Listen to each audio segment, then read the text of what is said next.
भर मुसळधार पाऊस कोसळत होता। अनेक ठिकाणी पाणी भरलेले आहे, अनेक मुख्य रस्ते बंद झालेले आहेत, तर सूर्या नदीला पूर आलाय। पालघर तालुक्यातल्या नदीकाठच्या गावांमध्ये पाणी शिरलंय, त्यामुळे जनजीवन आता पूर्णपणे विस्कळीत झालंय।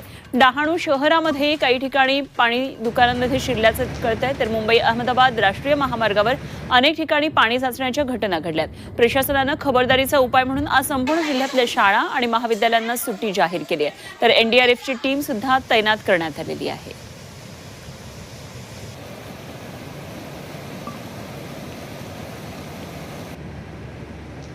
पालघरमधून आणखी एक महत्त्वाची अपडेट आहे। केळवे स्टेशन ते केळवे बीच कडे जाणारा रस्ता पूर्णपणे आता बंद आहे आणि दसरमाळ इथं भलं मोठं वडाचं एक झाड कोसळलेलं आहे, त्यामुळे हा रस्ता आता बंद आहे। पालघरमधून ही महत्त्वाची बातमी येते। रात्रभर मुसळधार पाऊस पालघर जिल्ह्यामध्ये कोसळतोय आणि जनजीवनावर याचा मोठा परिणाम झालेला आहे। तर इकडे केळवे स्टेशन ते केळवे बीच कडे जाणारा रस्ता आहे तो पूर्णपणे बंद आहे, कारण दसरमाळा इथे एक भलं मोठं वडाचं झाड आहे ते कोसळून पडल्याचं दिसतंय आणि त्यामुळे हा रस्ता सध्या पूर्णपणे बंद आहे।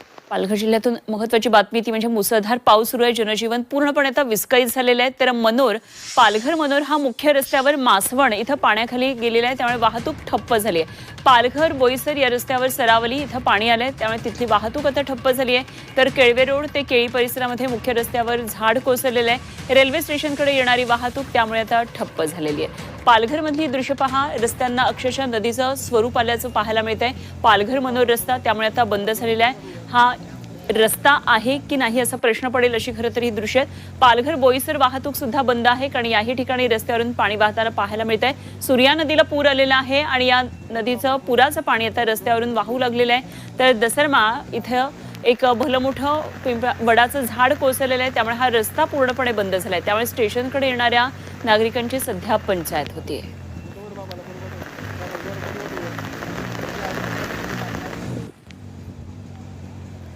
तर अशा प्रकारे पालघर जिल्ह्यात पावसानं रात्रीपासून मोठं थैमान घातल्याचं चित्र पाहायला मिळतंय। सतत पाऊस कोसळतोय आणि या मुसळधार पावसामुळे अनेक भागामध्ये पाणी साचलेलं आहे। घराघरांमध्ये पावसाचं पाणी शिरलेलं आहे, तर घरातल्या वस्तूंचं त्यामुळे मोठं नुकसान झालंय।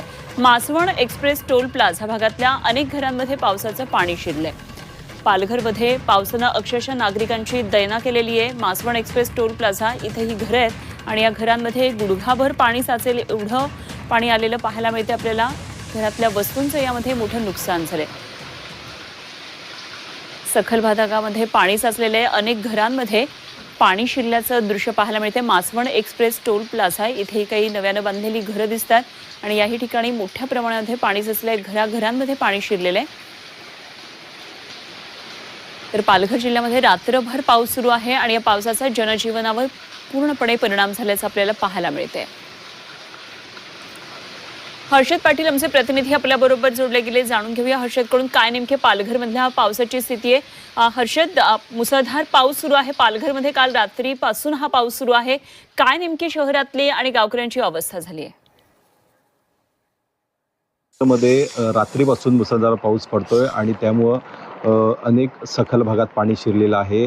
धरण क्षेत्रात मोठ्या प्रमाणात पाऊस झाल्यामुळं धामणी धरण आहे ते ओसंडून वाहत आहे, त्यामुळे धामणी धरणाचे 5 जे दरवाजे आहेत ते उघडलेले आहेत। 75 सेंटीमीटरने पाण्याचा क्युसेक सुरू आहे, त्यामुळे सूर्या नदीला मोठा पूर आला आहे। सूर्याच्या नदीकाठची जी गावं आहेत त्या गावांमध्ये पाणी शिरायला सुरुवात झालेली आहे, पूरस्थिती निर्माण झालेली आहे। त्याचप्रमाणे रात्रभर पावसासोबतच सोसाट्याचा वारा सुरू असल्यामुळे अनेक ठिकाणी झाडं उन्मळून रस्त्यावर पडलेली आहेत, त्यामुळे मुख्य रस्त्यांवरील वाहतूक ठप्प झालेली आहे। तसेच अनेक ठिकाणी रस्त्यावर पाणी आल्यामुळं सुद्धा वाहतूक ठप्प झालेली आहे।